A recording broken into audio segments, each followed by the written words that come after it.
여기서 더 중요한 것은 후회. 누구를 위해 하는 것인가?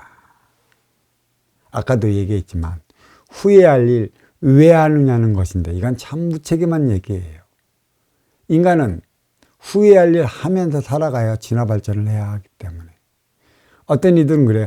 깨달은 선지자들은 후회할 일이 없습니까? 아니, 엄청 많아. 더 많아.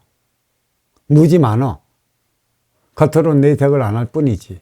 그리고 내 안에 나의 에너지로서 승화시켜 나가며 이러한 일은 이래서 이렇게 발생하고 저러한 일은 저래서 발생했다라는 것 모든 걸 공부 차원으로서 내 안에 승화시켜 나가는 게 진정한 깨달은 자들이에요. 높으면 높은 만큼의 그에 따른 상황이 벌어져요. 후회하지 않는 삶 가능할까? 후회가 있기 때문에 반성하는 것이죠. 근데 이게 있어요. 후회의 반성의 차원이 지금 더 높아진다라는 얘기예요. 얕아지지 않고 깨달았다 자체하는 이들도. 가장 중요한 건 후회. 무엇 때문에 그래야만 했느냐는 것을 반드시 뒤돌아봐야 하는 것이죠. 핵심을 잡는다는 얘기예요. 전후 좌우 사정을 다 빼놓고 벌어진 요 상황만 보고 분별한다면 발전하지 못하는 것입니다. 전후 사후가 왜 그렇게 벌어졌는가? 반드시 그 상황에 대한 인식은 갖고 있어야 돼요. 내 생각으로 치우치지 마라. 왜 내 생각으로 치우쳐 또 이를 그리치려 하느냐. 치우친 사. 그 행위를 해대는 이들은 언제나 있기 마련이다. 검은 말이 짐승. 고쳤을 수 있는 그 무엇이 아니라는 것. 이거 화두로 잡고 나가야 돼요. 그러한 이들을 통해 내가 발전을 하는 것이지. 그러한 이들을 고치려 들지 마십시오. 물론 그러한 이들이 크게 각성을 해서 나를 믿고 따르고 이와 같은 삶을 살아가겠다면 문제는 다르는데 그러한 확률은 그다지 높지 않기 때문에 하는 것이에요.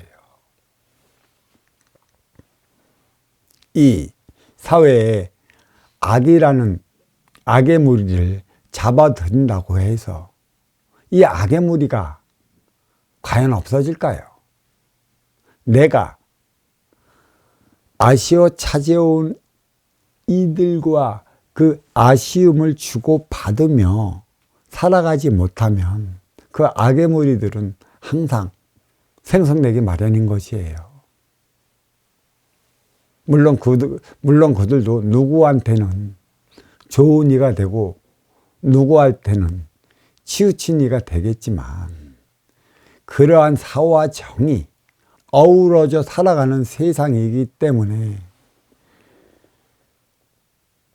잊지 말아야 하는 것이에요. 그들을 고치려 들려 하지 마시고 그들을 내 뜻대로 하려 하지도 마십시오. 될 수 있는 그 무엇이 아니라 그들 통해 내가 나의 삶의 차원을 상승시켜 나가면 되는 것이에요. 자, 반성. 누구를 위한 것에 있으며 무엇이 잘못되어 그랬냐는 것이고 어느 깊이까지 해야 하느냐는 것입니다. 나의 발전을 이룰 수 있느냐는 것이에요. 이 반성은 우리는 반성을 한다 하나 되도록 반성을 하지 못하는 이유가 한 가지 있어요. 반성을 하면서 자기가 그럴 수밖에 없다고 하는 합리화를 시켜버려요. 그래서 나는 그런 것인데 그걸 어쩌라고. 이거는 반성이 아니에요. 그 상황을 나한테 합리화시키는 건 그건 반성이 안 되는 것이죠. 왜 그랬는가? 내 내면의 깊이까지 들어가 봐야 되는 것이죠.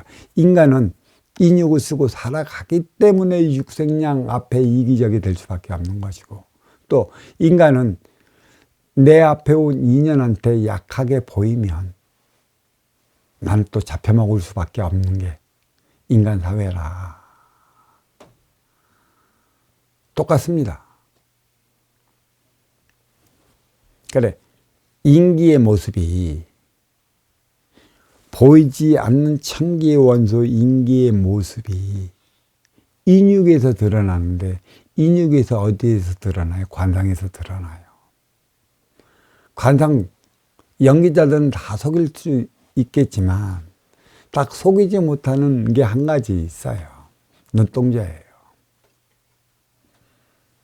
미세한 흔들림까지도 이 눈동자가 다 나타나는 것이죠. 그러니까 인의 기운과 눈동자는 하나가 되어 움직이는 것이죠. 그리고 인의 기운과 매치가 안다면 그냥 입으로 쏴버려. 그 핫지의 삶을 살아가는 거라고 입으로 나오면.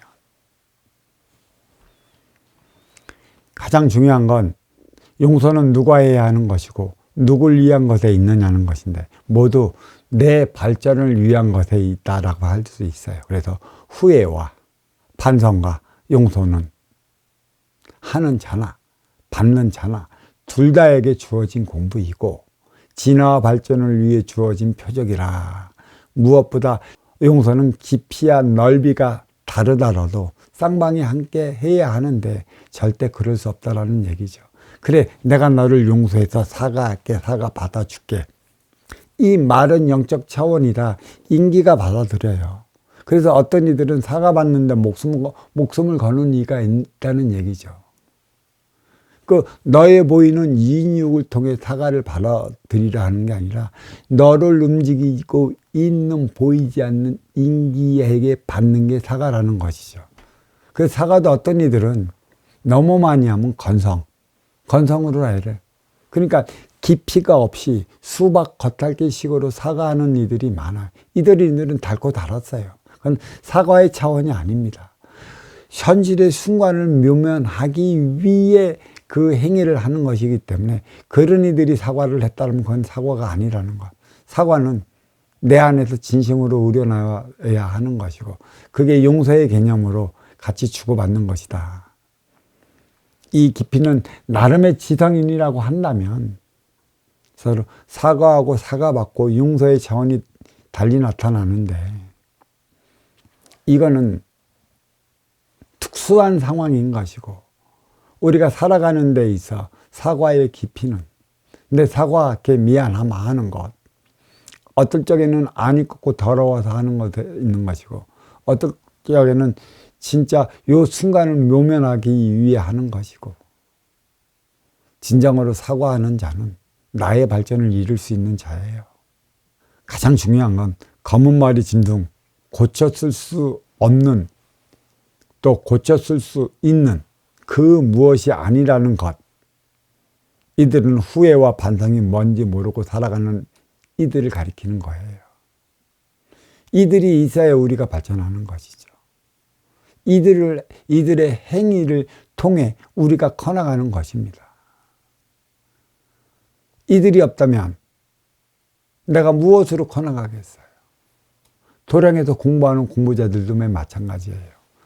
사자짓 해대는 이가 있기 때문에 그를 통해 내가 발전해 나가는 것이지 왜 그를 나무래기는 그를 나무래는 네가 잘못한 거고 그를 나무라는 만큼 너는 거기에 머물러 멈춰버리는 것이지.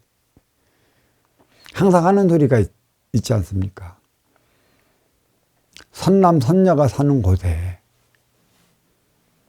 못생긴 이들이 있으니까 그대가 잘생기고 그대가 이쁘다는 걸 알죠. 못생긴 이들이 없으면 그대가 선남 선녀인지 어떻게 알겠어. 지상의 낙원은 유토피아는 디스토피아 어렵고 힘들고 고통스럽게 살아가는 곳이 있기 때문에 그곳을 꿈꾸며 살아가는 것이에요. 그런데 인간에게 주어지는 희망이 어디에 있는가? 사의 세상을 통해 정의 세상을 맞추어 균형을 이루어 나가는 데 있어요. 이게 바로 유토피아라는 것이죠. 그래서 하나 되는 것이에요. 고쳐설라 하지 마십시오. 내가 고쳐줘야 하는 것이고 내가 달라져야 하는 것이에요. 그러니까 내가 방편을 달리해 나가야 하는 것이죠. 용서, 후회, 반성, 용서 이 깊이는 나를 위한 것에 있다.